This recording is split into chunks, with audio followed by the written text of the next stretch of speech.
Okay, welcome to class. My name is Shayla Lanier, and they have just redone this class. This is the first time for me going through it, so I am excited. All right, so one key with history classes is the reading. When you go to topic 1 in the portal, you'll see most of the reading is required. Make sure you do that. That can be daunting, especially if you are new to the study of history. So what I recommend is to get up 30 minutes early, or if you're a night owl, stay up 30 minutes later, however your body functions best. But for me, it's to get up earlier. I get up 30 minutes early, and even on the days I'm going to sleep in, say on Sunday, I sleep until 7, I'm going to get up at 6:30. If you do that all 7 days of the week, you add 3.5 hours of reading time to your week. It's tremendous. And that can pretty much knock out the reading. I do recommend with history classes that you use a dictionary. Also, if you come across a word you don't know, you can look it up in the dictionary. Often in the dictionary, there will be an archaic meaning. That's what you're after. That's just closer to the original. We sort of pervert words as they get worked through our language. So anyway, welcome to topic 1. So this is indigenous peoples and colonial beginnings. So what you're examining in this topic is, so we have the Native Americans, they have been living here, it's their home. And all of a sudden these European colonists show up. How do you like it when you have company? Some people love it. I do not. It bugs me. It interrupts my routine. You got to worry about somebody else. And so it's hard. And many, many hard things happen. This was their land. And these colonists show up and they invent the doctrine of discovery and steal it. This is a hard unit. But it's important to study it and to understand it.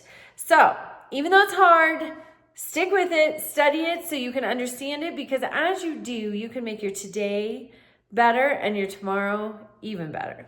So today you're filling out or responding to your summary of current course knowledge. When I started college, I didn't know anything about history. My high school history teacher was on his way out. He had taught my parents. They were not teen parents. They were in their 20s. My dad was in his mid-20s solidly. And so he'd been teaching for a long time and he was done. And we had him the period right after lunch. And I mean, he was just done. He would write pages to read on the board and see you tomorrow. That was it. I had no interest in history and I had no historical knowledge. So no matter what your experience has been, some of you are history buffs, some of you hate history, or at least that's what you think. But everybody loves history once they really get to know it. Because what is history? I'm sure you've heard the adage that history repeats. Why is that? We have not changed that much since ancient civilization. What were the needs?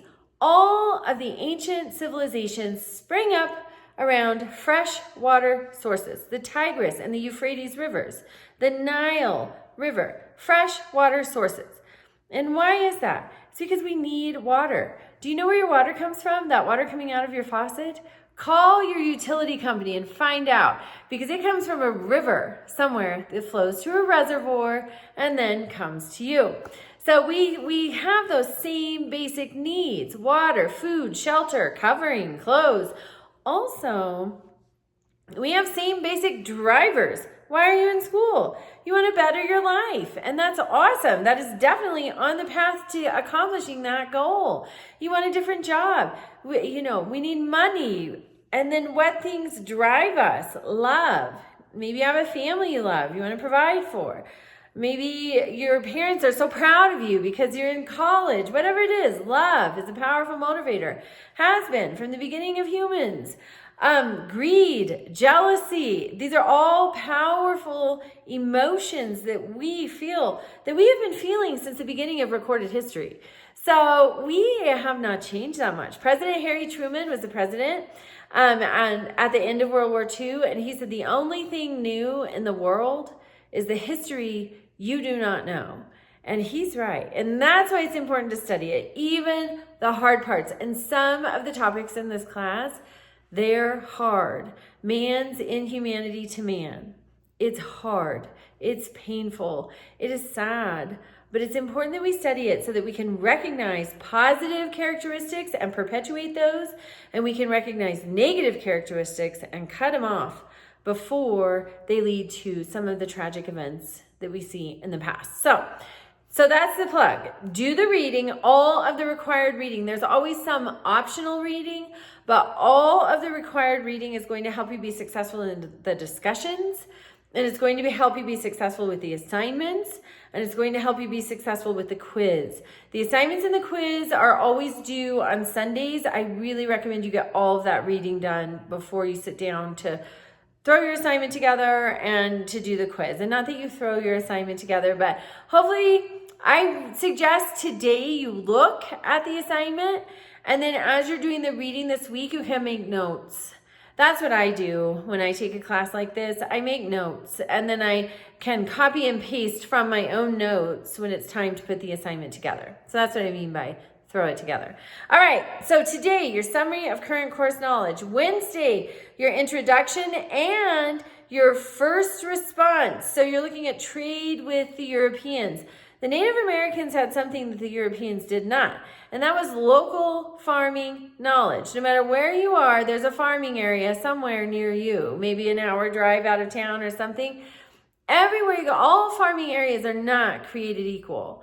They are not. And so you have to get to know the growing season, the little quirks, do you have some freak freeze come through or a freak hailstorm? Or here where I live, just this last weekend, we had an actual tornado. It's the biggest news ever. Nobody knows that we've had one of those here before. It was amazing and terrifying. So, but there are growing seasons, there are different weather things you have to get used to. The humidity affects crops, the heat affects crops. So many things affect crops. So the Europeans cannot just show up, no matter how great they might have been at farming where they came from, they couldn't just show up and produce their own food. So the Native Americans had something very valuable, food. And so that, I think, helped motivate trade. So you're looking at that. Initially, it was positive. Sadly, it took a very bad turn, very, very tragic turn later in history. So, and you're looking at, for discussion question 2, you're looking at the 3 parts of the triangular trade. And then your assignment, British colonies and indigenous peoples. You're looking at the reasons for English colonization. You're looking at the indigenous response.